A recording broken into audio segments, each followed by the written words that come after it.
ডিভোর্সের ঠিক 4 দিনের মাথায় দ্বিতীয় বিয়ে করল প্রকাশ চক্রবর্তী। ডিভোর্স করতে অবশ্য তেমন বেগ পেতে হয়নি তার, কারণ রুমা কেস খামারি করেনি, খরপোশও চায়নি। প্রকাশ যেদিন রুমাকে পেপারে সই করতে বলেছিল সেই দিনই সে মাথা নিচু করে সই করে দেয়, এবং সেদিন ফাইনাল পেপার হাতে পায়। সেদিন বিনা বাক্য ব্যয়ে খালি হাতে বাড়ি ছেড়ে চলে যায়। রুমা কারো বিরুদ্ধে কোনো অভিযোগ করেনি, কটু কথা বলেনি, চোখের জল ফেলেনি, শুধু রাস্তায় নেমে বাড়িটির দিকে তাকিয়েছিল অনেকক্ষণ। প্রকাশের প্রথম বিয়ে ভাঙে সন্তান সন্তান করে। তার মা এই নিয়ে জব্বর বিরক্ত ছিলেন। তিনি মাঝে মাঝেই বৌমাকে বংশ রক্ষার অজুহাতে অনেক কথা শোনাতেন।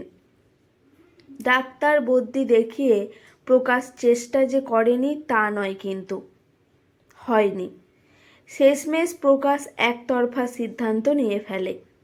নতুন বিয়ে করলে হয়তো সন্তান হতে পারে এই ভাবনায়।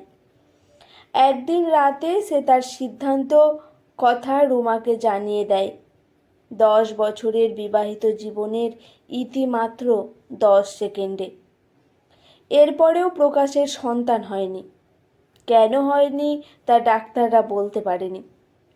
প্রকাশ অথবা তার দ্বিতীয় স্ত্রীর কোনো দোষ আছে বলে প্রমাণিতও হয়নি। প্রকাশ এখন এটা মেনে নিয়েছে। তার মাও আর কিছু বলার জায়গায় নেই। বয়সের ভারে তিনি এখন বাক্যহারা। শয্যাগত প্রকাশের দ্বিতীয় স্ত্রী অনিমা সন্তান না হওয়ার কারণ হিসেবে প্রকাশকে দায়ী করে অভিযোগ তোলে মাঝে মধ্যে। প্রকাশের দ্বিতীয় বিয়ের শখ তার জীবনটা তছনছ করেছে বলে খোঁটা দেয় অনিমা।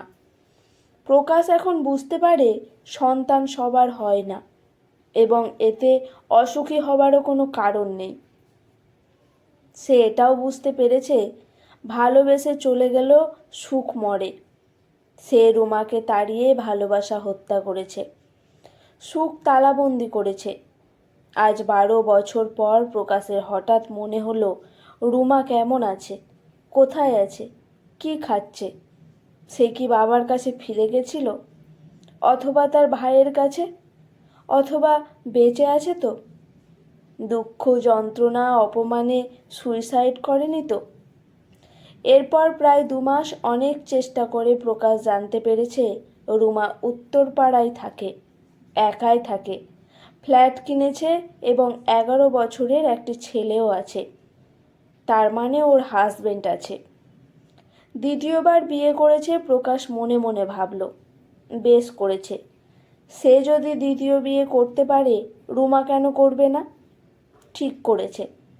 এর কিছুদিন পর থেকেই প্রকাশের মনে হতে লাগলো রুমার সঙ্গে যদি একবার অন্তত দেখা করা যায়। ভয় বা লজ্জার তো কিছু নেই। সেও বিয়ে করেছে, রুমাও বিয়ে করেছে, সমান সমান। রুমা যদি বিয়ে না করতো তাহলে নয় কথা ছিল। রুমা কি দেখা করবে? তার সন্তান, তার হাজবেন্ড কি মনে করবে? রুমা কি চাইবে তার সন্তান জানুক তার মা ডিভোর্সি, 10 বছর অন্যজনের সঙ্গে ছিল? অথবা তার বর্তমান স্বামী পর্যন্ত হয়তো জানে না রুমা আগে একজনকে ভালোবেসে বাবা মায়ের অমতে বিয়ে করেছিল। এমনকি দোর্দণ্ড প্রতাপ পুলিশ অফিসার ভাইয়ের নামে কেস পর্যন্ত। প্রকাশ প্রায় 2 মাস খুঁজে খুঁজে বের করেছে রুমার উত্তরপাড়ার ফ্ল্যাট। পরপর 2বার বেরোনোর পর না পেয়ে আজ তৃতীয় রবিবার আবার এসেছে। কি এক অমোঘ টানে। এদিন দরজা খুলল একটি 10-11 বছরের ফুটফুটে ছেলে। অচেনা এক ভদ্রলোককে দেখে সে প্রথমে হাত জোড় করে নমস্কার করল, তারপর বলল, আপনি কি কাউকে খুঁজছেন? এটা কি রুমা নিয়োগী নয়, চক্রবর্তী। রুমা চক্রবর্তীর ফ্ল্যাট? রুমা তোমার কি হয়? মা? আচ্ছা, এটা তাহলে রুমার ছেলে। ভারী সুন্দর হয়েছে তো। সে আবার জিজ্ঞাসা করল, রুমা চক্রবর্তী তোমার মা? হ্যাঁ, ফ্ল্যাটে আছেন? না। কোথায় গেছেন? স্কুলে। তোমার মা স্কুলে চাকরি করেন? হ্যাঁ। আজ কি একটা পরীক্ষা আছে? আপনি কি মায়ের বন্ধু? তা বলতে পারো। তাহলে ভেতরে এসে বসুন, মা 5 মিনিটের মধ্যে এসে যাবেন। বলেই ছেলেটি দরজা ছেড়ে দাঁড়ালো। প্রকাশ ভেতরে ঢুকে ড্রয়িং রুমে এসে অবাক হয়ে গেল। তার কলেজ লাইফের একটি দুষ্প্রাপ্য ছবি সোফার ঠিক উল্টো দিকে টাঙানো। এই ছবি এখানে এলো কী করে? আশ্চর্য। প্রকাশ ছবিটি দেখিয়ে ছেলেটিকে জিজ্ঞেস করলো, একে চেনো? কে ইনি? ছেলেটি হেসে উত্তর দিল, yes, he is god, he is my god. আমি প্রতিদিন সকালে ছবিটির সামনে বসে প্রার্থনা করি।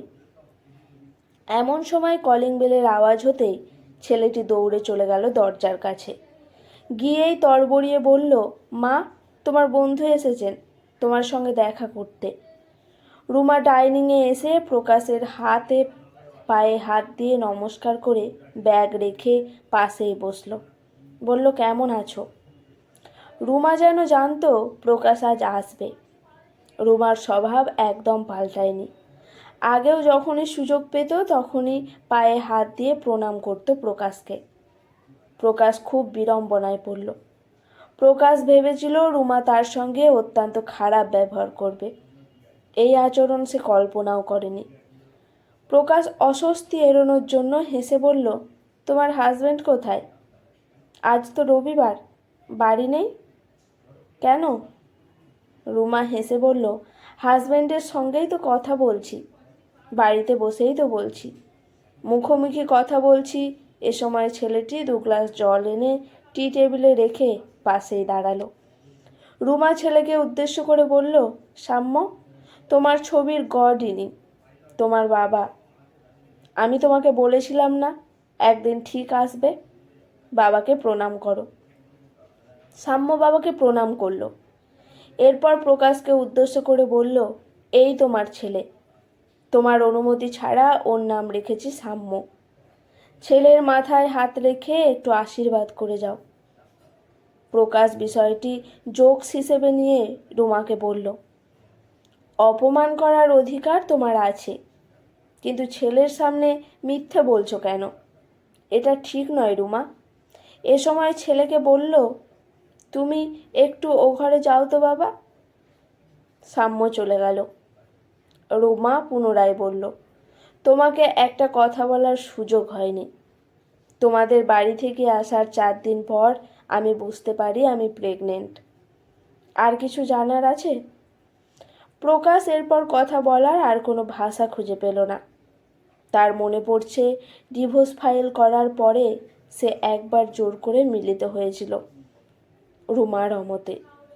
প্রকাশ উত্তেজনায় উঠে দাঁড়ালো, চিৎকার করে বলল, সাম্য আমার ছেলে? আমার রুমা শান্তভাবে প্রকাশের চোখে চোখ রেখে বলল, সাম্য তোমার ছেলে, এটা ঠিক, কিন্তু তুমি ওর বাবা নও। বাবা হওয়ার যোগ্যতা তোমার নেই। অ্যাক্সিডেন্টলি তুমি বাবা হয়েছ। খুশিতে উত্তেজিত হয়ে প্রকাশ বলল, তুমি যাই বলো আর না বলো, আমি আমার ছেলেকে নিয়ে যাব। ও আমার ছেলে, বায়োলজিক্যালি ও তোমার ছেলে, এটা ঠিক। ছেলের কাছে তুমি ভগবান, এটাও ঠিক। কিন্তু ভগবান হতে গেলে দয়া, মায়া, করুণা, ভালোবাসা হৃদয়ে থাকতে হয়। সেটা তোমার নেই। ভগবান যেমন অদৃশ্যে থাকেন, আমিও বলবো তোমাকে অদৃশ্যে থাকতে। আর একটা অনুরোধ, আর কোনো দিন এ বাড়িতে এসো না, কোনো দিন না। দরজা খোলা আছে, নিশ্চয়ই আর অনুরোধ করতে হবে না। বেরিয়ে যাওয়া। বলে আরও একবার পায়ে হাত দিয়ে প্রণাম করে দ্রুত পাশের ঘরে গিয়ে দরজা বন্ধ করে দিল রুমা। আজকের গল্পটি এখানেই সমাপ্ত। গল্পটি কেমন লাগলো অবশ্যই জানাবেন। ভালো লাগলে সাবস্ক্রাইব করে পাশে থাকবেন।